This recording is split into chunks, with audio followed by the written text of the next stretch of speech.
Hi friends, welcome to Seniors Thrive Hub, your go-to destination for health and wellness wisdom tailored for the golden chapters of life because you deserve to thrive and live well. I'm your host Kai, and today I'm here to guide you through the process of filling out an advanced directive form step by step. We're going to walk through where to get these forms because making it accessible is part of empowering you, and most importantly, how to fill them out. Now, if you missed my previous episode where I explored the healthcare terms surrounding advanced directives like living will, healthcare proxy, power of attorney, don't worry. You can find the link below or wherever YouTube decides to put it. I cover these terms and I shared examples and scenarios to make it as clear as possible.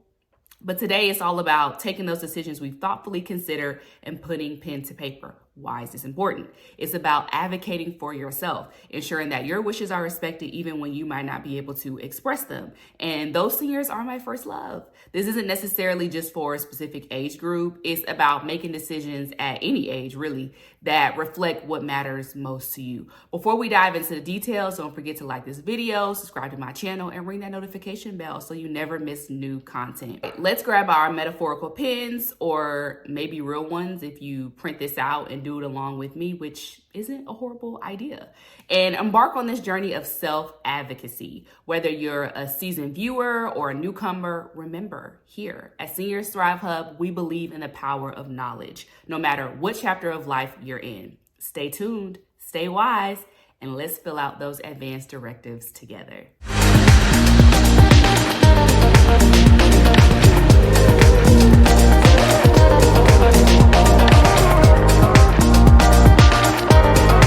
Open your browser, search for Advanced Directive AARP. First page that populates is Find Directives for Forms by State. Click on that, and it'll take you to this page. You can scroll down and you choose your state,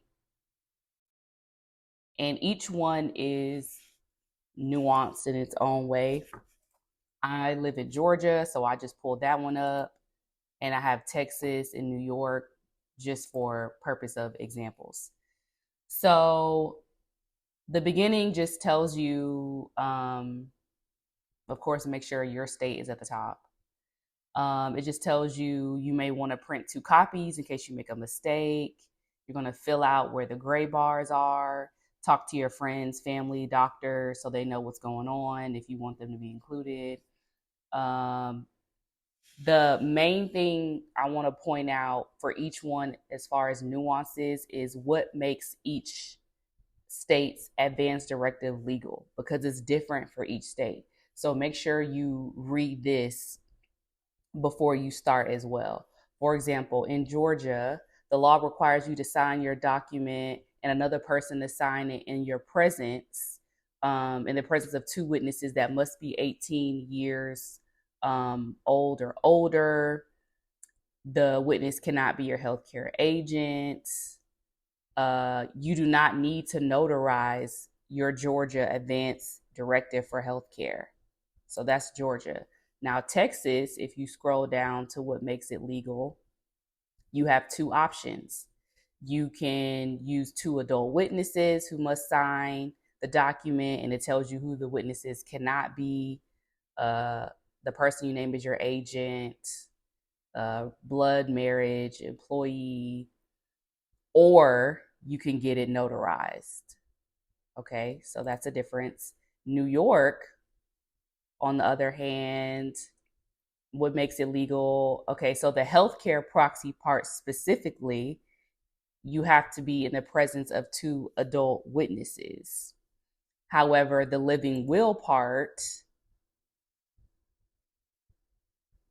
there are no special witnessing requirements because your living will may be used as evidence of your wishes, it's best that you sign and date it. So just go through whatever one you're choosing to use and make sure you know what makes it legal first. I would do that first.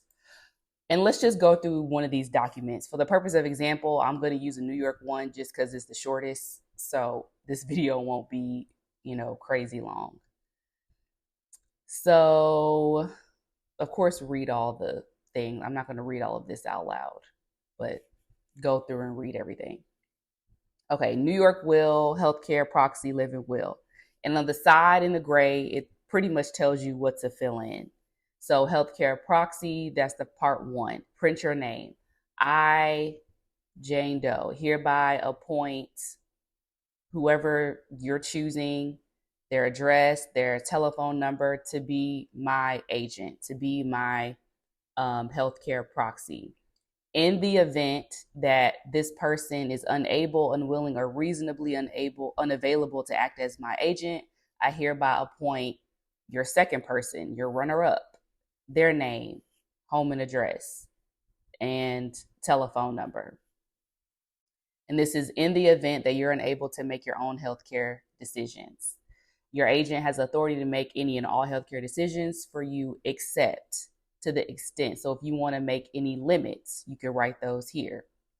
Unless I revoke it, this proxy shall remain in effect indefinitely or until the date or condition I have stated. So you may say, unless I get divorced and married again.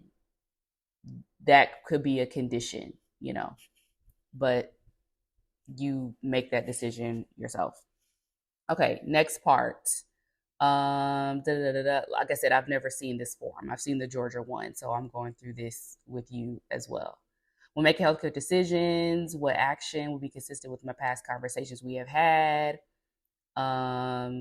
If what I decide is still unclear, my agent should make decisions for me that my agent believes are in my best interest, considering benefits, burdens, and risk of current circumstances and treatment options. So yeah, you need to make sure you think about who this person is.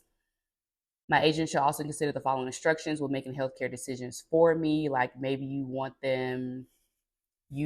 hospice, or you want to be buried, or you want to be cremated. You can specify all of that here. Part 2, this is the living will part. So it is intended to be clear and convincing about your wishes regarding healthcare decisions. I, write your name here. Being of sound mind, make this statement as a directive. All right, life-sustaining treatments. You can choose not to prolong your life. Click here. All right, or you would check here, it would be printed out. I do not want my life to be prolonged if something is incurable, irreversible, mental, physical condition with no reasonable expectation of recovery, not limited to, and then they list things: a terminal condition, permanently unconscious, minimally conscious condition, which I am permanently unable to make a decision or express my wishes. Like, while I understand I'm not legally required to be specific about future treatments, you can say, I do not want cardiac resuscitation. I do not want mechanical respiration. I do not want artificial nutrition. And hydration. I do not want antibiotics. You can choose 1 or 4 or 2 or whatever you want. Or choice to prolong my life. I want my life to be prolonged as long as possible within the limits of generally accepted healthcare standards. Okay, so your choice, you check, moving down. Along with the living will. Relief from pain.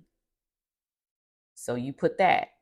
If you have any other wishes, again, like hospice, burial, anything you want to put on there, you can add that here. And what is this? Oh, optional organ donation. So upon my death, I do not want to give any of my organs, tissues, or parts. And I do not want my agent, guardian, or family to make a donation on my behalf. Or I give any needed organs, tissues, or parts. Or you can pick and choose. I want to give my heart, not my eyes. I want to give, you choose whatever you want. I want to give a kidney, My gift, if I have made one, is only for the following purposes, and you can choose whether you want it to be for a transplant, whether you want therapy, research, education. If you don't want it to be used for one of these things, you can cross them out. So say you want to, give your kidney for transplant, but you don't want to use it for education or research, you cross out education, you cross out research. Okay, moving down. This was kind of quick. We're already on page 10. All right, so this is where we sign and date. So sign, date, print name, address. I declare the person who signed this document, this is the witnesses, I appeared to execute the living will willingly and free from duress. He or she signed or asked someone to sign in my presence. The witness 1, witness 2, and that's it. So this one is New York. Of course, if you went through Texas, this one's 20 pages. But if y'all want me to go through a specific state with you, let me know. I will. But that was my first time even looking at New York, and I feel like it was pretty straightforward. But yeah, so that's that. So hopefully this helped.